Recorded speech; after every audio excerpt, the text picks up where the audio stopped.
All right, you can see we have not been out of our driveway in days. Good morning. Actually, it's good afternoon now. I've come back up to the barn. We've had to work in shifts today for multiple reasons. We're going to get into that, but hey, how you doing? Welcome to Appalachia's Homestead. Let's find a cozy spot and let's chat. So if the lighting is doing weird stuff, I apologize in advance. I'm not going to stress about it, and I don't think you care about it either today. The sun is bright. Look at the sky. Woo! Look at that clear sky. Look at that. That's a power line right there. So, oh, here come all my critters. Come on, Ginger. Just letting you know right now, we got down to -3 last night. I know some of you are like -46. I do not envy you. I do not. I hope you are safe and well. You guys that live out in those type of temperatures and, you know, up north that get these types of situations, you're already prepared. You already know the deal. The problem is, like I've said over and over, down in the south, there's a lot of people not well equipped for really cold temperatures. Below zero, regardless, is tough stuff. So we've been able to kind of coast through until this morning. We did lose power.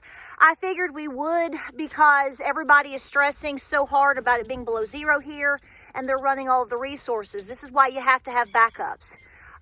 So I've opened up this video showing you that we had to use our wood. Let me go ahead and tell you right now, in my new little nerdy glasses, I love them. I got trifocals, y'all. Let me tell you something real quick. So I had a little lady the other day. I think she was smarting off to me. So I guess it was where I did that short of me throwing my hay around, because we went and got all kinds of extra stuff last week. We've been working on, we are prepared as best we can all the time. But when we know something is potentially happening or coming, we try really hard to make sure we top everything off. So we went and got hay the other day. And so I was throwing hay, James was throwing hay and all that. And she said, well, wait till menopause throws you for a loop. You won't be able to do those things or whatever. I said, ma'am, I'm already in it. It's the best darn thing's ever happened to me. I can handle the cold. Heck, we get mad so much all the time. We can come out here and just bull through everything.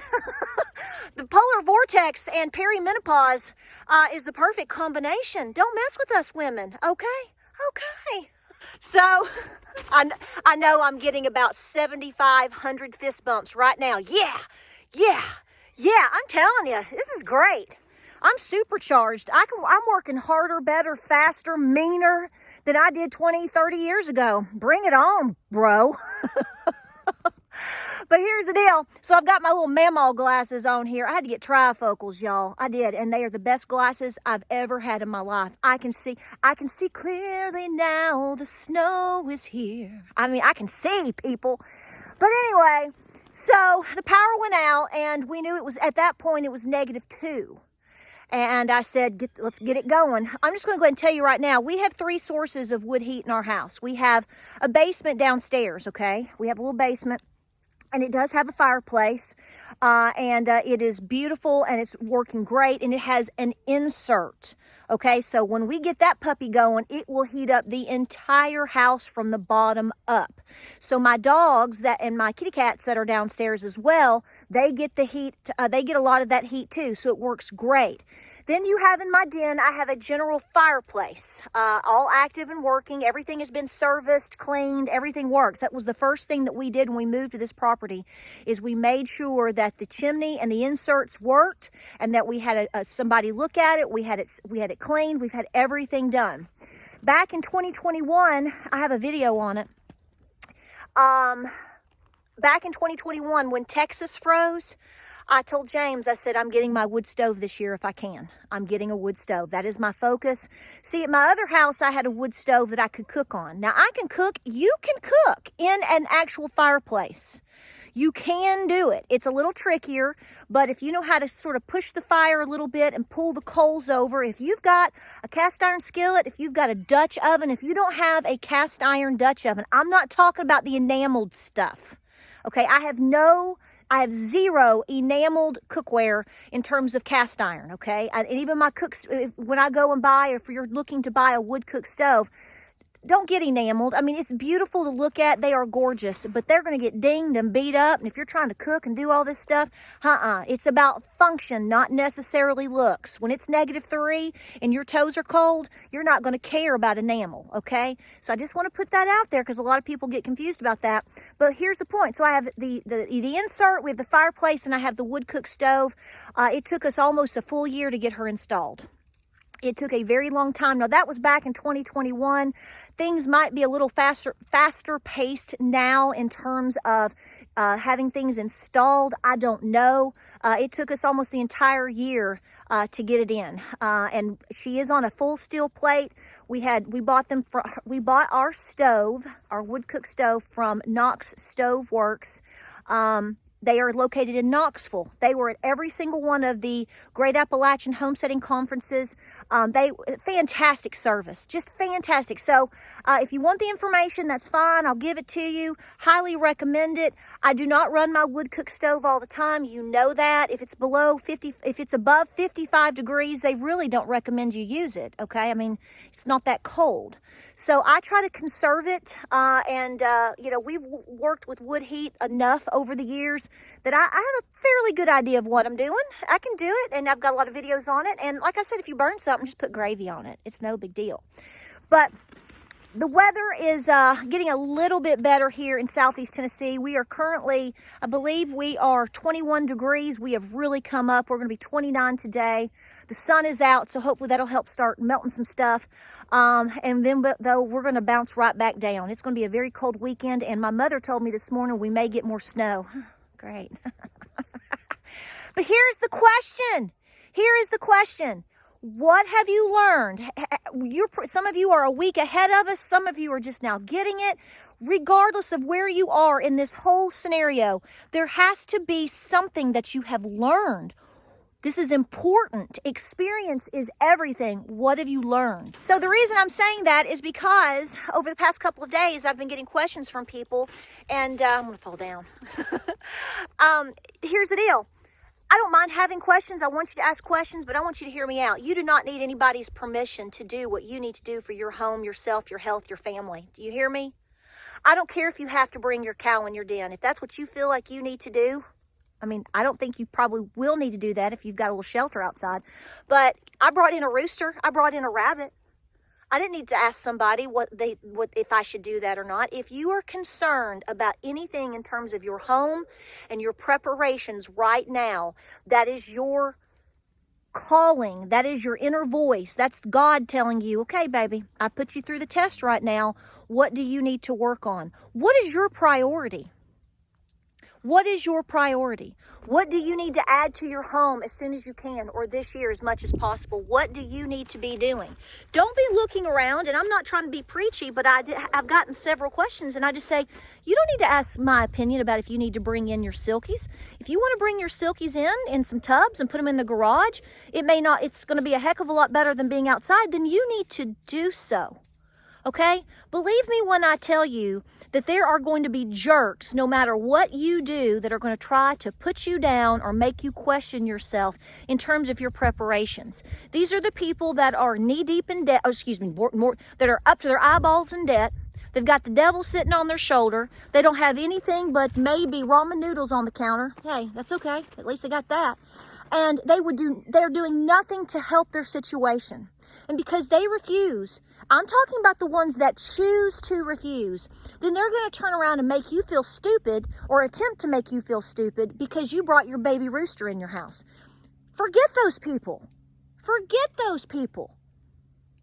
This should be the time that you go, what do I need to do? And at the same time, look around and take a checklist of all your friends on Facebook right now complaining that they don't have power and they're freezing and they're this and they're that. I don't want that for anybody.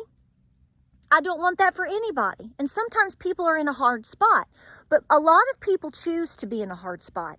What I'm trying to get at, and this isn't going to be the most popular thing I've ever said, but I'm going to tell you right now, if you've got people around you that are putting you down for trying to save your silkies or your baby rooster, or, all the choices that you've made in terms of, I'm going to have extra wood heat. Oh, that's so silly. Why would you ever want to do that for? Are you Laura Ingalls? I bet they wish they were Laura Ingalls right now. Your circle of friends and family that are going to be there for you in terms of a hard time or anything worse than that, start looking around and understanding who those people are. They're very, very few and far between. We like to say, oh, we're all this and we're all that. Yes, yes, yes. We're a community and we're that. I'm telling you right now, when push comes to shove, people are jealous, people are mean, people are competitive, and they will do anything they can to stomp you down and keep you down to make themselves look and feel better. It's about the fact that instead of them working their butts off to achieve more, to pay off debt, get a wood stove, or try to be better prepared. Whatever that is for everybody, it's not the same for everybody, okay? I get that. But if they're saying jack to you because you chose to buy a wood stove, you chose to not go on a vacation this year, you chose not to blow your money over here, you're putting it back into your home, back into your coops, back into your children, back into your resources. You're making your home, farm, and homestead your actual refuge in a hard time. Yeah, they're going to say ugly things to you. So take note, number one, of the things that you need to be doing right now, so the next time, which could be next week for anybody, could be next month. What are the things that you need to do to better yourself? Forget these people. Forget these people. I don't care if it's your daughter-in-law or your mama. I know you love them. I get it. Okay? I get it. But at the same time, realize that you are the lifeline for yourself and your immediate family. And you need to take an absolute inventory of your pantry, your resources, and the people that are supporting you versus the people that are not supporting you. Because the people at this point in the game, with this economy, with this lack of leadership, with everything going on all around us, if these people over here are acting like clowns now, they're never going to rise to the occasion. And if they do rise to the occasion, it's going to be so far late for them to be of any benefit to themselves and to you. They're nothing but a drag. Pray for those people. Pray for a turnaround. Pray for something to make them open their eyes. But do not ever doubt yourself in terms of the things that you need to be doing for your health, your family, your children, your farm, your critters. Whatever you feel you need to do, by George, you get on it. You're the one. I'm the one that has to put our heads down. We have to put our heads down at night and think about, what decisions did we make today? Did we do the very best that we can do? And if you lay there and you go, I didn't bring that silky in, or I didn't do this, or I didn't do that, get up and go do it. Because you're not going to sleep well till you do. I hope this video finds you well, safe, cozy, warm, and taking a very good look around at what's happening. Because these are the moments, these are the times that you're being tested. Bring on the test, okay? Just like last year when this burst up here, or this popped over here, or I didn't have this yet, or whatever. I hadn't, and there's still things that I'm working on. We're working on tons of things. It's a never-ending project, so don't beat yourself up. The point here is that you keep adjusting, you keep going, and you focus on all the things that you need to be doing. You'll get there. You'll get there. You'll get there. Like, subscribe, and share. I think I'm gonna go make some hot tea. That sounds quite delicious. But don't worry about all these other people, okay? You worry about you. Mom, Dad, Nana, Papa, you worry about you, because your children and your grandbabies, they're depending on you. Like, subscribe, and share. See you on the next video. God bless and Godspeed. See you then.